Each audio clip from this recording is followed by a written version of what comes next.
PoK पर सिर्फ गैर कानूनी कब्जा कर लेने से पाकिस्तान की कोई लोकस स्टैंडाई नहीं बनती है। भारत की संसद में पीओके को लेकर एक सर्वसम्मत प्रस्ताव पारित है कि वह भारत का ही हिस्सा था, है और आगे भी हम मानते रहेंगे।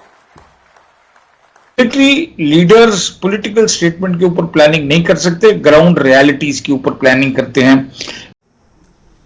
जय हिंद दोस्तों, मेरे चैनल स्ट्रेटेजिक वॉइस में आप सभी का स्वागत है। अभी अभी आपने रक्षा मंत्री राजनाथ सिंह को सुना जो पीओके को लेकर बयान दे रहे थे। मेरा सवाल इस बात का है कि क्या अब पीओके सिर्फ एक चुनावी मुद्दा बन चुका है या वाकई में भारत सरकार पीओके को लेकर सीरियस है और कोई कदम या स्टेप पिछले 9 साल में उठाए हैं। इसके बारे में डिटेल से बातचीत करेंगे और साथ ही में आज बातचीत करेंगे कि कितना मुश्किल पीओके पर एक्शन लेना है और लेकिन कितना आसान भी है ये भी समझेंगे, और कितनी बार पीओके को लेकर हमारे संसद में प्रस्ताव पास हुआ लेकिन उसके बाद भी एक्शन क्यों नहीं हुआ। आप थोड़ा सा हिस्ट्री में जाइए, 1965 की बात करिए, 1971 की, 1999 की जंग की बात करें।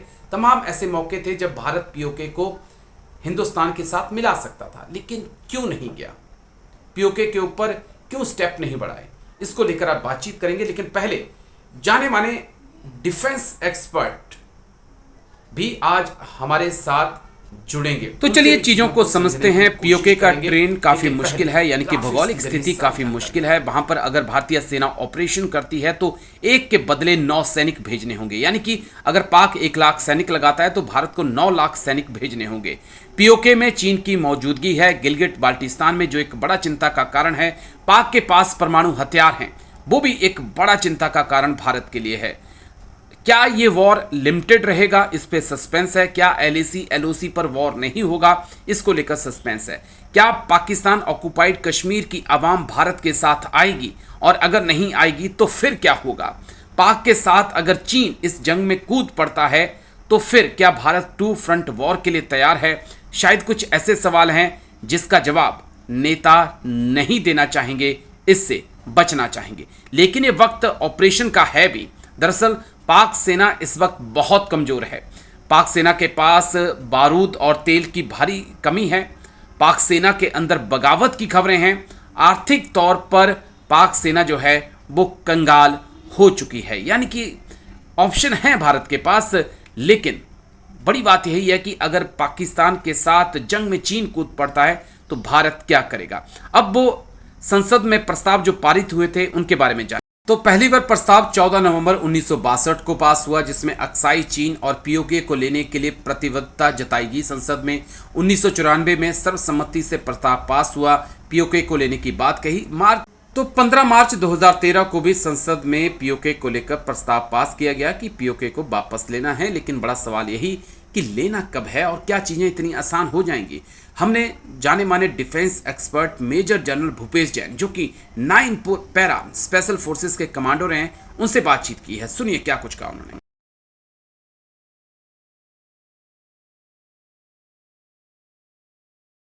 मैं सिर्फ 3 आपने तकरीबन काफी कुछ बयान कर दिया, मैं सिर्फ 3 बातें रखने की कोशिश करूंगा। पहली बात है इतिहास। सन 71 की लड़ाई के बाद, भारत पाक युद्ध के बाद, दोनों देशों के बीच में लाइन ऑफ कंट्रोल, जो उससे पहले line of actual control LAC बोली जाती थी जी, या अभी इसको LOC बोली जाती थी, अब LC बोलते हैं इसको, line of control. Line of control के ऊपर दोनों देशों की आर्मीज ने नक्शे एक्सचेंज किए थे, मार्क किए हुए। दोनों के पास वो साइंड कॉपीज पड़ी हुई हैं, NJ 4872 तक, जहां पर वो जो सियाचिन से पहले है वहां तक IB स्टार्ट, जहां IB खत्म होती है पहाड़पुर के पास JNK बॉर्डर में, पंजाब और JNK के बीच में। तो पूरा नक्शा मार्क है, तो हमने रिकॉग्नाइज कर लिया इस बात को। दूसरी चीज, कारगिल के युद्ध के अंदर और 71 के बाद हमने जो हिस्सा उस इलाके के अंदर जिसने ले लिया वो उसके पास रहा जी, उसके बाद उसमें कोई चेंज नहीं आया।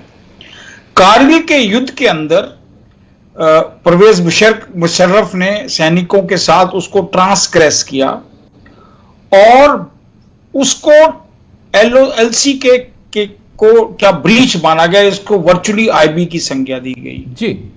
और जब वो अमेरिका गए तो ये बात पाकिस्तान के नवाज शरीफ के लिए क्लिंटन को समझानी मुश्किल पड़ गई।